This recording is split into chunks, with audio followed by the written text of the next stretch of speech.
social networking comes directly behind that because everybody is into this social network phase. It's like you have to have an iPad, a cell phone. People are texting, using all of those different devices, and of course Facebook comes to mind. I'm guilty. I am guilty. You all have an interesting format that can be uploaded to Facebook relative to the show. So can you explain that? It's we are the only company right now, I Watch Radio, that can stream live via Facebook, which that's big. That's huge. You know, that's huge. That's not just big, Shawn. That's like huge. That's because huge. Because Facebook has millions and gazillions of people who sign up to their account. So you guys are already in a position to just obtain that type of viewership alone because your program is able to just easily flow on their site.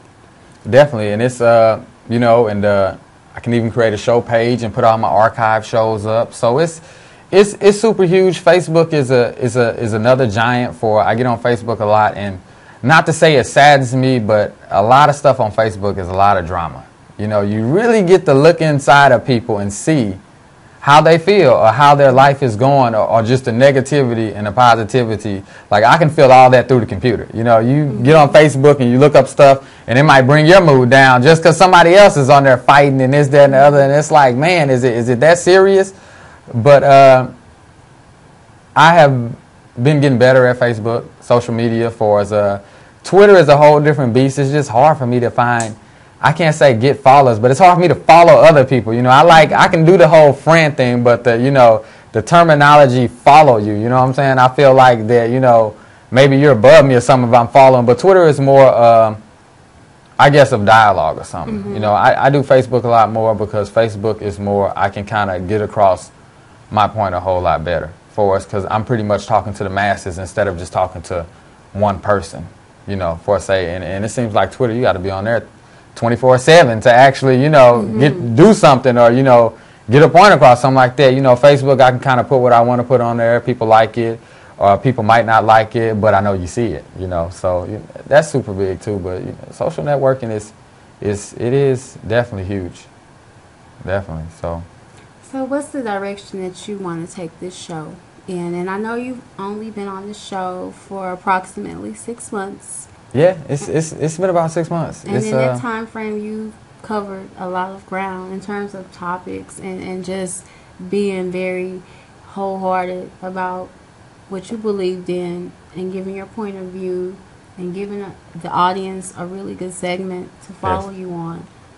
It's definitely been a struggle because I've never done radio, and since you can see me, it's not really, you know, I watch radio. It's kind of like I watch you on TV, you know what I mean? And that was the first, I would say that was the first struggle that I had to understand that, hey, this is not a radio show. It's kind of a television show.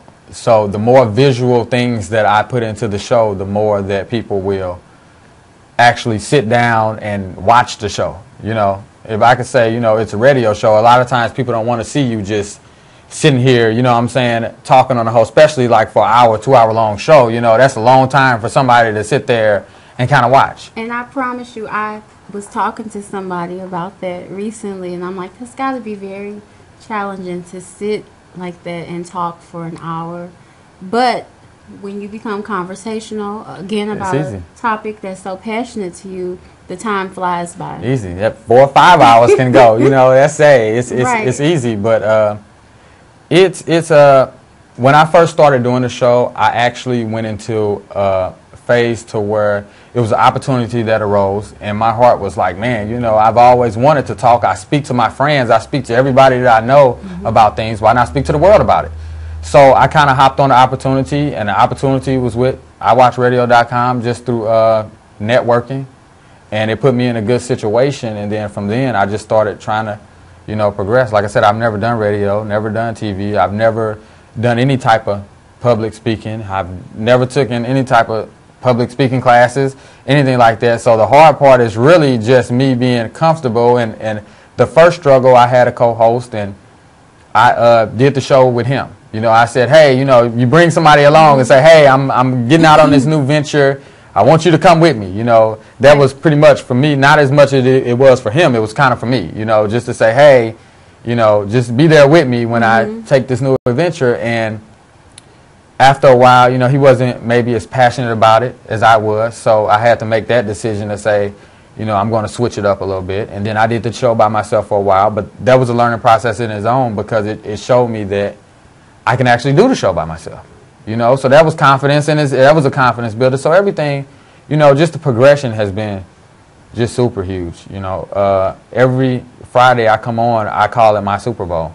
You know, that's what it is. And what it has done, I want to say just what it has done for my life was just super huge, because now every Friday I have something to look forward to. And it's not just about the show, it's about progressing in my life. Every day of the week, my mind is racing for us. How can I get better? You know, not just for the show, but the show gives me a reason, you know, to get better as a person. So no matter what happens on Monday, Tuesday, Wednesday, Thursday, Friday is my Super Bowl. You know, there's going to be a show on Friday. Even if I, you know, don't wake up to Friday morning and I sleep for 6 days straight, Friday is going to be a show, you know. So that has done a lot for me in my mind frame, saying, hey, every week I have something to look forward to. And I think, you know, a lot of people don't have anything to look forward to. You know, every day, you know, we go from day to day, month to month, year to year, kind of on that same schedule. And it's like, man, you got to fill your time with something that you love to do, and fill your time with something that you're looking forward to do. So, you know, every Friday, like I call it, is my Super Bowl. And I love, you know, to come in here and just speak about things that I normally talk about anyway. So, well, I feel you are very progressive young man. I think what you're doing here with iWatchRadio.com is excellent.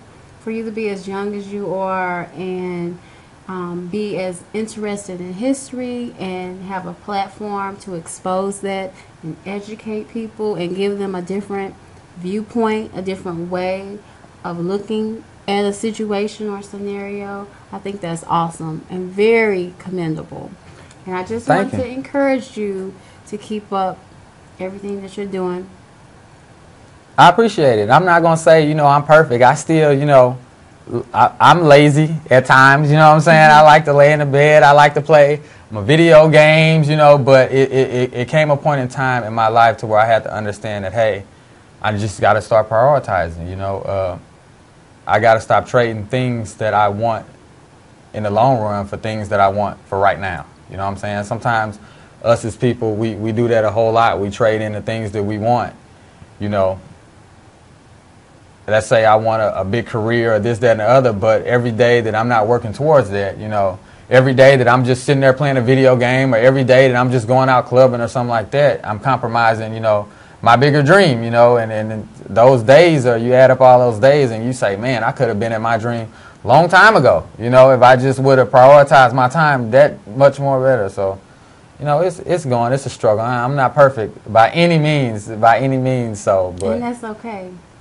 That's okay. But it's about sacrifice. Definitely. It's 100%, you know, sacrifice. It's a lot of days I don't want to get up, and I don't want to, you know, it's sometimes to where I'm not feeling, you know, coming to the show, or the show didn't go as well as I thought it would go, me kind of being a perfectionist, and, you know, I try not to let that discourage me, you know, because I try to, like I said, I do a lot of affirmations when I get up in the morning. I tell myself what I'm thankful for, you know, this, that, and the other. So when I do have those bad days, they don't get me down so much, because, you know, my brain kind of throws that notion out. I can say, man, I'm mad, I'm pissed off today. But then, you know, I start to look back and I tell myself how much I'm blessed and this, that, and the other, to where my brain doesn't even, you know, understand being mad or pissed off. It just says, hey, you know, all you know is that, hey, you're blessed to do what you do.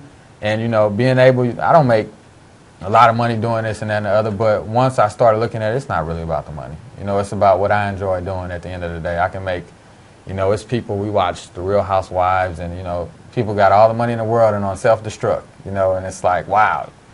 You know, I definitely don't want to be like them. I would love to, you know, it seems like if I got problems in my life, if I could just go shopping and buy everything, it'd be great, you know, but we look at TV and see some of these people and it's like, it's not going to be great. So you got to find that happiness from within, and I think that's the biggest struggle.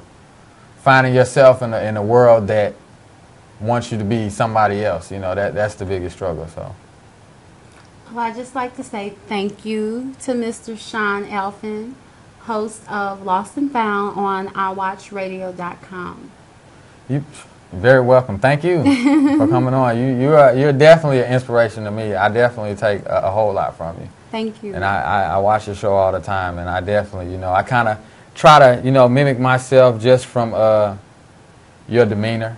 You know what I'm saying? You as a person, I do take a lot from. I don't know if people tell you that a lot, but you're in an industry that I kind of break into, and I'm all ears and all eyes when I see people doing something that I want to do with my life. So, I thank you for being that person that I can look to and say, hey man, I want to be a little bit more like her. Or maybe I should flip this around because she does it this way, and it seems to be working. So I appreciate it.